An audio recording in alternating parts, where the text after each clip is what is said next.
드디어 시험 범위의 마지막 프랑크 왕국과 이슬람 비잔티움 제국입니다.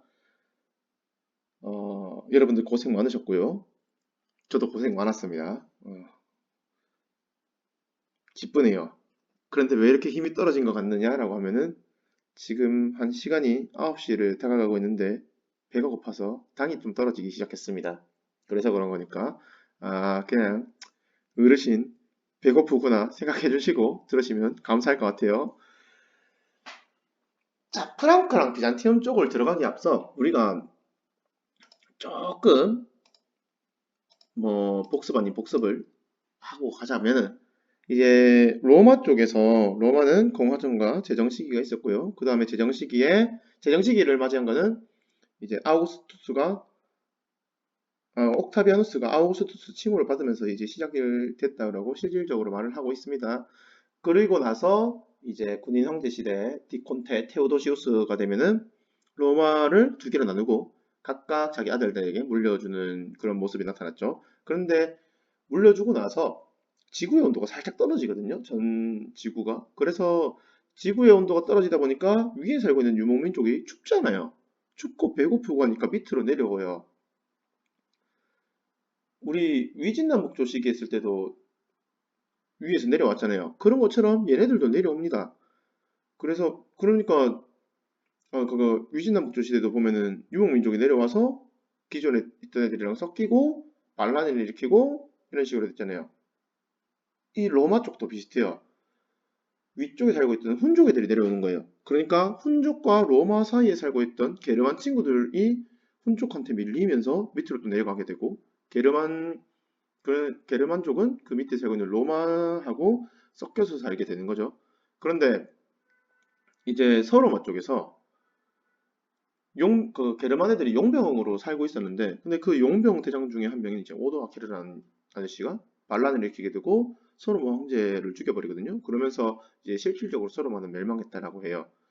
그리고 동로마 같은 경우에는 그 게르만족들을 여전히 용병으로 잘 부려먹으면서 살았는데, 사실 이때부터는 동로마는 비잔티움 제국이라고 불리게 됩니다. 그러면은 비잔티움 제국은 로마가 아닙니까? 라고 하면 로마라고 말하기는 로마라고 해야겠죠. 근데 이제 로마 그 이전에 있었던 로마 제국과 같은 국가냐, 같은 국가냐라고 하면 그건 좀 다른 문제라고 봐요. 아니라고 저는 생각을 하고 좀 시기상으로도 좀 구분을 하는 게 맞다고 봅니다.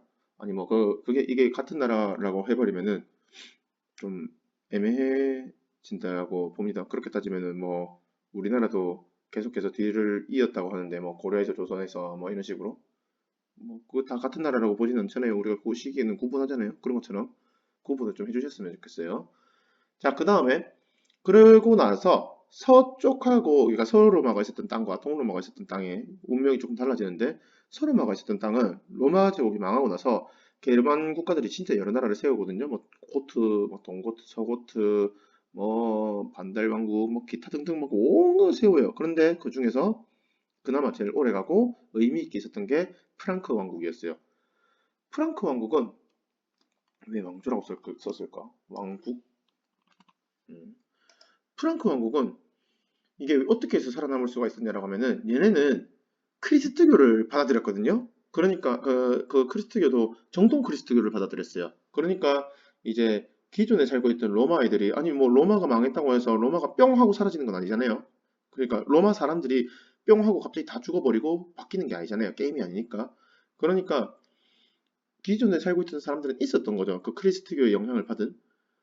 그런데 기존 뭐 그거 게르만족들이 내려왔을 때 그들은 정통 크리스트교는 아니었거든요. 그러니까 살고 있는 사람들하고도 막 충돌이 있고 있었는데 프랑크족은 그 크리스트교를 받아들이니까 충돌이 좀 덜했던 거죠. 그리고 이제 프랑크 왕국이 쭉 잘 나가고 있었는데 우마이 왕조 때 이제 그들이 이베리아 반도를 침입했다라고 했잖아요. 그리고 이 침입한 이슬람 애들을 격퇴하기 위해서 프랑크 왕국이 한번 싸우거든요. 투르푸아티아의 전투라고 하는데 이때 프랑크 왕국이 이깁니다. 그리고 이제 그거를 통해서 이슬람이 더 이상 그 유럽 쪽으로 못 건너게 되는 거죠. 그리고 근데 이 사건에서 이 이슬람의 침입을 막은 카를로스 가문의 장군이 있었어요. 뭐 카를로스 마르텔이라고 하는데 이 아저씨가 되게 잘 싸웠잖아요. 그리고 뭐 이거를 또 뭐 물론 좀 강한 가문이긴 했지만 이거를 기점으로 더 강한 가문이 됩니다. 카를로스 가문이 그 프랑크족 내에서요. 그리고 이제 프랑크 왕국에서 이 카를로스 가문이 너무 세지니까 이때 있었던 이 이슬람의 침입을 격퇴했는 장군의 아들이 뭐 피핀이라고 하는데 이 사람이 이제 교황한테 그러는 거예요. 야, 근데 왕이라고 하는 게 어떤 사람이 왕이 되는 게 맞을까? 그 나라에서 제일 힘세고 강하고 모두를 이끌 수 있는 사람이 왕이 되는 게 맞지 않을까라고 교황한테 물어봐요. 그러니까 교황도 바보가 아니죠. 이제 이 장군의 아들, 그러니까 피핀이 지가 왕하고 싶다는 소리잖아요. 그러니까 그 교황이 또 피핀하고 좀 친했어요. 피핀이 또 교황 말도 좀 잘 따라줬고, 그러니까 교황이 그래, 네 말이 맞다. 네가 왕해. 약간 이런 식으로 말을 또 한 거죠. 그거를 가지고 피핀이 그러니까 카를로스 이 장군의 아들이 왕이 된 거죠. 그러니까 새로운 프랑크 왕국의 왕가가 생긴 겁니다. 카를로스 가문이. 그리고 새롭게 왕이 된 그 왕가에서 아들이 태어나고 그 양반이 서로마 황제의 관을 받거든요. 그 사람을 카를로스 대제라고 합니다. 그러니까 카를로스 왕가가 이제 카를로스 가문이 왕가가 되고 나서 교황이 생각을 한 게 교황은 이때 그러니까 서유럽 교회의 교황인 거예요. 로마의 교황인 거죠. 그러니까 그런데 실질적인 무력이 있진 좀 무력이 강하다는 아니었어요. 그러니까 지도자가 정치적인 지도자였을 뿐인 거죠. 아니, 종교적인 지도자였을 뿐인 거죠. 그러니까 정치적인 지도자로서 자기와 같이 갈 동반자가 필요했던 거예요. 왜냐하면은 오른쪽에 보면 또 동쪽에 보면은 비잔티움 제국이 있었는데 비잔티움의 황제는 종교적인 지도자이자 정치적인 지도자거든요. 그러니까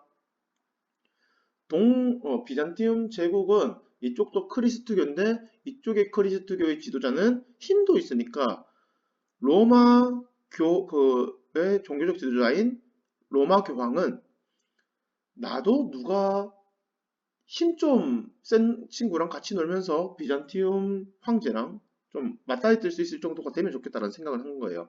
그러니까 이제 이 카롤로스한테 교황이 크리스마스 날 깜짝 이벤트로 서로마 황제에 관을 줘버립니다. 그러면은 카롤로스 대제 입장에서도 땡큐인 게 이렇게 되면은 카롤로스 대제는 프랑크 왕국의 왕일 뿐만이 아니고 서로마라고 하는 고대부터 이어졌는 정통적인 왕국의 그가 그 왕국의 왕까지 돼버리는 거죠. 서로마의 황제의 관을 받았으니까.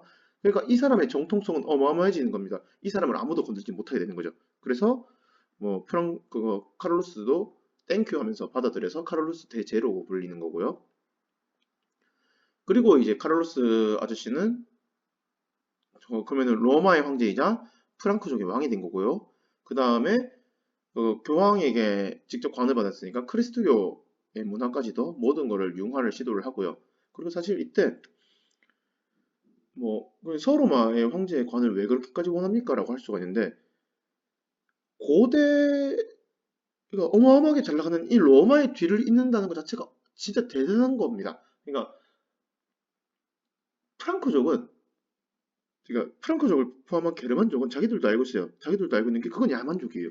정말 교양 있고 정말 뛰어나고 뭔가 인정받으려고 하면은 로마의 문화의 뒤를 이어가야 되거든요. 라틴어를 할 줄 알아야 되는데 그거를 할 줄 아는지 모르는지로 이제 그 살고 있었던 사람들의 뭐 지지나 이런 것들을 받을 수가 있었던 거죠. 그런데 그 카를로스 아저씨는 라틴어를 할 줄 알았던 걸로 알고 있어요. 몇 명 안 되는 라틴어를 할 줄 알았던 프랑크 왕이었어요.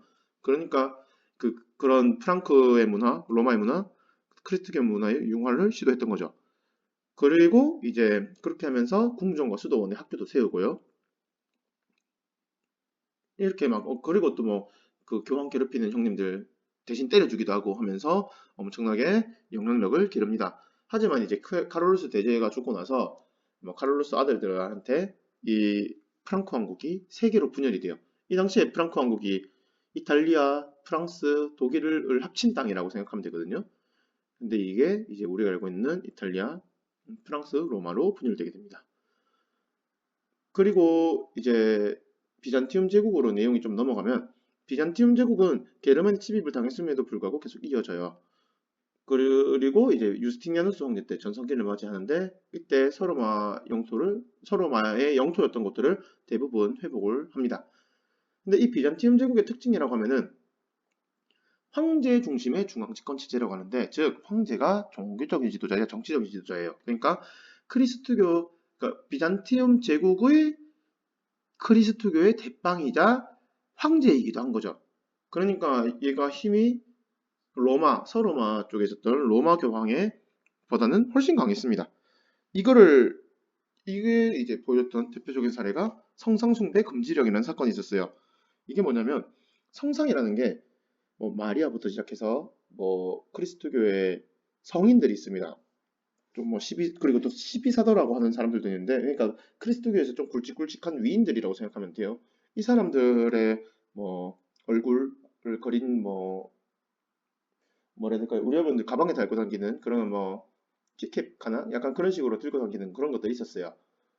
그런데 이게 비잔티움 제국 황제가 보기에는 이게 우상 숭배라는 거죠. 무슨 소리냐면 여러분들이 막 그런 거 있잖아요. 예를 들어서 여러분들 똥 마려울 때 화장실에 휴지가 없어요. 그러면은 와씨 그 하느님 저 조졌습니다.